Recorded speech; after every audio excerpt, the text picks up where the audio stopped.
दोस्तों, आज हम एक ऐसी ही खौफनाक कहानी की गहराइयों में उतरने वाले हैं जहां लालच, विश्वासघात और ईगो की अंधेरी परछाइयां हैं। यह कहानी सिर्फ सर्वाइवल की नहीं बल्कि उस भयानक सच की है जो ब्लैकआउट के पीछे छिपा है। तो अपनी सीट की पेटी कस लीजिए और इस रिवॉल्यूशन की कहानी में खो जाइए। कहानी की शुरुआत होती है उस ब्लैकआउट डे से जो आम दिनों की तरह ही था।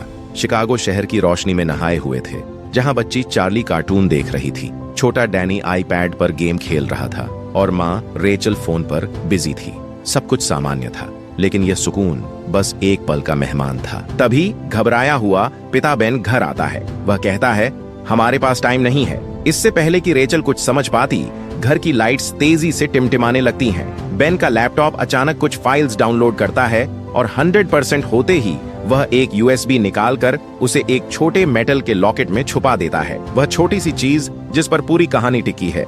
ठीक उसी पल कयामत आ जाती है। हाईवे पर व्हीकल की हेडलाइट्स बंद हो जाती हैं। हवा में प्लेन क्रैश होने लगते हैं, ट्रांसफार्मर फट जाते हैं और यहाँ तक कि विशाल सेल टावर्स भी काले पड़ जाते हैं। अंतरिक्ष से देखने पर ऐसा लगता है जैसे धरती की बिजली धीरे धीरे उत्तरी ध्रुव से शुरू होकर पूरी दुनिया को निगल रही है। यह इंटरनेट जनरेशन के लिए सिर्फ अंधेरा नहीं था, यह था कयामत का आना।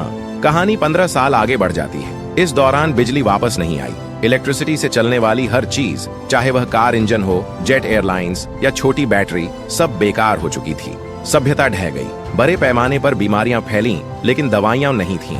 आग लगी पर बुझाने वाली व्हीकल नहीं थी। संयुक्त राज्य अमेरिका अब 6 टुकड़ों में बंट चुका था, जिनमें से एक था एडमोनरो रिपब्लिक।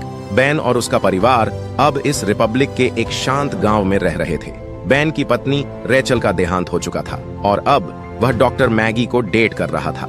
बच्चे चार्ली और डैनी बड़े हो चुके थे। डैनी, जो अस्थमा से पीड़ित था, अक्सर अकेला रहता था।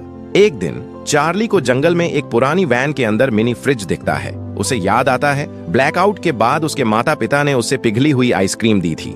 वह उस टाइम की आखिरी आइसक्रीम थी। यह छोटी सी याद उस पुरानी सामान्य जिंदगी की अंतिम निशानी थी। अचानक शांति भंग होती है। गांव में मोनरो मिलिशिया के सैनिक आ धमकते हैं। उनकी कलाई पर गुदा हुआ एम टैटू उनकी क्रूर पहचान है।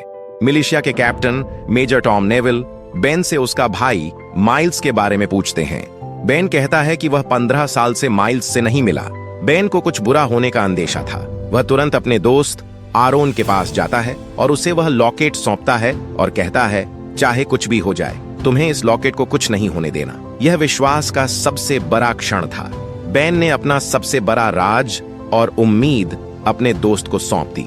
लेकिन मिलिशिया बेन को पकड़ लेती है। डैनी अपने पिता को बचाने के लिए क्रॉसबो से हमला करता है, लेकिन इसका अंजाम भयानक होता है। फाइट शुरू हो जाती है और मिलिशिया निर्दयता से लोगों को मार डालती है। बेन घायल हो जाता है और डैनी को बंदी बना लिया जाता है। चार्ली जब वापस आती है तो अपने पिता को खून से लथपथ पाती है। मरने से पहले बेन बस एक ही बात कहता है, अंकल माइल्स को ढूंढो, वह शिकागो में है। चार्ली पर दुख और सदमे का पहाड़ टूट पड़ता है, लेकिन उसके पास रोने का टाइम नहीं। पिता की मौत और भाई के अपहरण ने उसे मजबूर कर दिया। वह अब शिकार नहीं बल्कि शिकारी बनने को तैयार हो जाती है।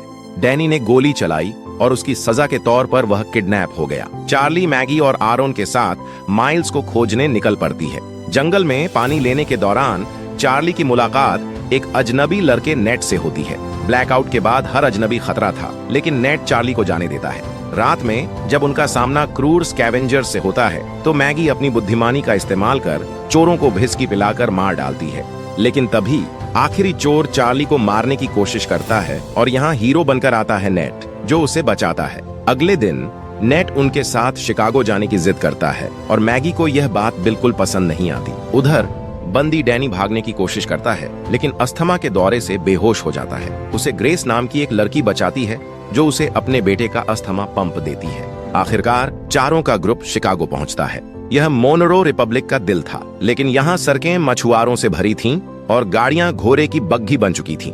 एक बार में चार्ली अपने पिता की मौत का जिक्र करती है और तब बार टेंडर माइल्स अपनी पहचान जाहिर करता है। माइल्स चार्ली को बताता है, मोनरो रिपब्लिक का लीडर जनरल मोनरो एक डिक्टेटर है जो दुनिया को हथियारों की मदद से कब्जे में करना चाहता है। बेन अकेला इंसान था जो जानता था कि ब्लैकआउट क्यों हुआ था और मोनरो को लगता है कि बेन इससे निपट सकता है। माइल्स डैनी को बचाने से साफ मना कर देता है क्योंकि यह बहुत खतरनाक काम था। गुस्से में आई चार्ली को देखकर नेट माइल्स से फाइट के लिए आगे बढ़ता है। तभी माइल्स नेट का हाथ पकड़कर उठाता है और यहाँ होता है कहानी का सबसे बड़ा विश्वासघात। नेट भी मोनरो मिलिशिया का सदस्य था। वह चार्ली और उसके ग्रुप का पीछा करते हुए माइल्स की लोकेशन तक पहुंचा था। नेट के भाग जाने के बाद माइल्स अपनी भतीजी और दोस्तों को दूर जाने के लिए कहता है, लेकिन चार्ली और मैगी अब भागने को तैयार नहीं थे। वे माइल्स के साथ रुकते हैं। नेट अपनी पूरी आर्मी के साथ आता है, लेकिन माइल्स, जो कि एक शानदार तलवारबाज है, अकेले ही सभी को मार गिराता है। फाइट के बीच नेट वापस आता है और चार्ली पर हमला करने वाले एक सैनिक को मार देता है। हालांकि वह जासूस था, लेकिन चार्ली के लिए उसका दिल पिघल गया था। उसका गिल्ट उसे यहाँ खींच लाया। फाइट जीतने के बाद माइल्स फ्लैशबैक में जाता है। ब्लैकआउट के 2 हफ्ते बाद माइल्स और उसका दोस्त Sebastian Monroe marine corps base में एक आदमी को पीटते हुए देखते हैं, जिसे माइल्स बचा लेता है। वह आदमी और कोई नहीं बल्कि कैप्टन एडम था। यही वजह थी कि एडम आज भी माइल्स की इज्जत करता था। उधर मेजर टॉम डैनी को ग्रेस के घर से पकड़ लेता है। उनके जाने के बाद ग्रेस बेसमेंट में जाती है, जहां एक लॉकेट दबाने पर बल्ब चालू हो जाता है। ये लॉकेट हूबहू आरोन के पास मौजूद लॉकेट जैसा था। ग्रेस लॉकेट को कंप्यूटर में लगाकर किसी से चैट करती है। ग्रेस का लॉकेट और कंप्यूटर साबित करते हैं कि इलेक्ट्रिसिटी पूरी तरह खत्म नहीं हुई है। कुछ लोग इसे वापस लाने के लिए काम कर रहे हैं। ग्रेस ही वह चाबी है जिससे बिजली वापस आ सकती है। माइल्स को अब एक तेज लड़ाके की जरूरत थी। अपनी पुरानी साथी नोरा, जो एक्सप्लोसिव बनाने में माहिर थी। नोरा को भी मोनरो ने पकड़ रखा था। रात में चार्ली डिस्ट्रैक्शन पैदा करती है और माइल्स नोरा को बचा लेता है। नोरा नाराज थी क्योंकि वह जानबूझकर कैदी बनी थी। वह स्निपर राइफल्स चुराना चाहती थी जो मोनरो के पास थीं। माइल्स और नोरा की पुरानी झोरी वापस मिल जाती है। नोरा अस्थायी हथियार बनाती है। डैनी को बचाने के लिए माइल्स मिलिशिया के पास जाकर खुद को उनके हवाले करने की डील रखता है। बदले में उसके ग्रुप को कोई नुकसान नहीं पहुंचेगा। कैप्टन एडम यह डील मान लेता है, लेकिन यह सिर्फ एक चाल थी। ब्रिज पार करते समय चार्ली और नोरा एक एक्सप्लोजन करती हैं और माइल्स को बचा लेती हैं। यह दिखाता है कि माइल्स भी विश्वासघात करने से नहीं डरता जब बात अपने परिवार की सुरक्षा की हो। मैगी और आरोन ग्रेस को ढूंढते हुए उसके घर पहुंचते हैं। ग्रेस घर छोड़ चुकी थी।